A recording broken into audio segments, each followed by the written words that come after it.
mainstream Bollywood is largely associated with gravity and logic-defying sequences, superstar machismo, and extravagant and sometimes unnecessary song sequences. And it's easy to believe that this is all there is to Bollywood. But there are some filmmakers who are not only challenging these notions but also covering new ground with every project that they take on. All this while delivering mainstream hits in Hindi cinema. And today I want to talk about one such filmmaker who not only makes these super high budget and accessible films but also infuses them with surprising emotional depth and hidden meaningful symbolism. I'm talking about Zoya Akhtar. More specifically, I want to look at how she uses mirrors in her films and gives us extra information about characters, their dynamics, and what lies ahead for them. It wouldn't be a stretch to say that Zoya Akhtar grew up with films. It is perhaps this insider's perspective that allowed Zoya to make Luck by Chance, her first film, which is incidentally based around the film industry itself. The film is about how a struggling actor lands the lead role in a big budget Bollywood film after the superstar who was supposed to play the same role opts out of it. Right from the beginning, we see how Zoya uses mirrors or reflecting surfaces to comment on identity, internal conflict, and socio-economic divide. Zoya Akhtar's characters, they are often caught in a battle of perception. Two things matter to them a great deal. A, how they see themselves, and B, how others see them. So Luck by Chance and Dil Dhadakne Do, revolving around Bollywood stars and South Delhi elites, are set in worlds where appearances matter. In Luck by Chance, you have Zafar, a Bollywood star played by Hrithik Roshan, who even says at one point that Zafar is an image. And he says that while literally facing a mirror. In Dil Dhadakne Do, Shefali Chaya's character at the start of the film looks at herself in the mirror, checking if she is lost weight. And later in the movie, when she breaks down, pitying herself, she binges on a cake, sitting where else but in front of a mirror. So this notion of self-perception can be further extrapolated to another theme, which is theme of duality, which is both literally and metaphorically realized through mirrors. What's also very interesting is, mirrors also reinforce and bridge class divide. Mirrors kind of become a bit of a way for Zoya to indulge in a bit of a social commentary. Again, in Luck by Chance, which I feel is the finest scene Zoya has ever directed, we have Zafar again playing with his fans, a bunch of kids from slum, through a car window. It's such a poignant, heartfelt scene. Zafar is a guy who's a performer even while not performing. But here, he's been given a chance. The film is trying to say for me that this is as good as it gets for a star. And this is a theme that Akhtar revisits in 2019 in her film Gully Boy. Again, take a film like Gully Boy. There again, the class divide is reinforced. So we have this scene where Murad is driving his boss's daughter and she's crying. Now Murad wants to console her, but the class divide is so huge, he can't bridge it. And at that moment, a song plays, which is almost literally, it says that, we are so near, yet so far. And just right after that, there's a shot outside the car, framing these two people in two different parts of the car, separated by the car windows. So, it's pretty interesting the different layers that she weaves into her film just through the use of mirrors. And that's not all. Zoya doesn't just use mirrors to comment on the deepening socio-economic divide in our cities, but something more intimate. I think Dil Dhadakne Do uses mirrors quite well.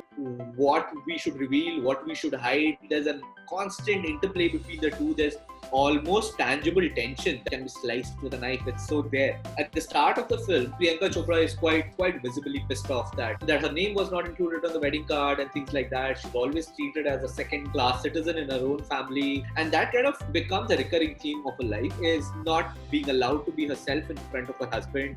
Her marriage isn't really going anywhere. The scene where she finally comes out of her shell, where she finally tries to wrest back the narrative of her life and owns it, which is when she says that I want a divorce, and where she's sitting in front of a mirror. See, the fascinating thing about Zoya's use of mirrors in her films is that the symbolism is never shoved in your face or is never overstated, but it still ends up adding meaning. For example, in her film Zindagi Na Milegi Dobara, the metaphor is even more subtle. The character of Arjun, played by Hrithik Roshan, is a high-flying money man whose plan, in his own words, is to mint money till 40 and then retire. Of course, this plan has little space for romance, friendship, and most importantly, self-reflection. Which means that even when he is on vacation with his best friends in Spain, he still has to tend to these untimely work calls and meetings. In a way, he sacrificed his personal life to his professional life. This apprehension to let himself loose also manifests itself in his fear of being underwater. This is because underwater, he will be completely isolated from the rest of the world and will be forced to be with himself, something he's resisted all his working life. We see him many times at the edge of the water, a reflecting surface, almost like a mirror, but never having the courage to jump in. It's almost as if he's so busy in life that he doesn't have the time to stop, introspect, and look inward. It is only when his friends and diving instructor Leila force him to go deep sea diving that he truly manages to go beyond the surface, literally and figuratively. And when he does go underwater, he realizes that what it seemed to be a reflecting surface from the outside had actually been transparent all along. And the world beyond this superficial reflection is so vast and beautiful. As he discovers this new world, he also introspects about his own life and the meaninglessness of the rat race that he's put himself in. In a way, the surface of water becomes much more than a reflecting surface and makes way for true introspection. And that literally changes Arjun's life. If you even see Gully Boy, there is a small scene where Murad looks at himself in the mirror and deriving some sort of silent encouragement from your own self. Go back to Dil Dhadakne Do again. Anil Kapoor sort of is in the middle of some kind of a meltdown or whatever and looks at himself in the mirror and he's like, Kamal, you can do it. Mirrors also become companions, so to speak. It's literally a place where we can see ourselves. And I think Zoya uses that quite skillfully. Even in the web series Made in Heaven, which was co-created by Zoya, the character of Faiza, played by Kalki, has a huge mirror in her room. Throughout the series, we see her reflection in this mirror, but incidentally, she never faces this mirror. In the series, she's cheating her best friend Tara by having an affair with her husband, but she's unable to come clean to her. Again and again, across multiple episodes, we see that she's always looking away from this mirror. In the end, when Tara finally finds out about the affair, she angrily storms into Faiza's house and trashes everything, including the mirror. And this is when, for the first time, Faiza actually looks at her reflection in the broken mirror. This signifies that she's avoided being true to herself and her best friend for so long that it's completely destroyed her life irreparably.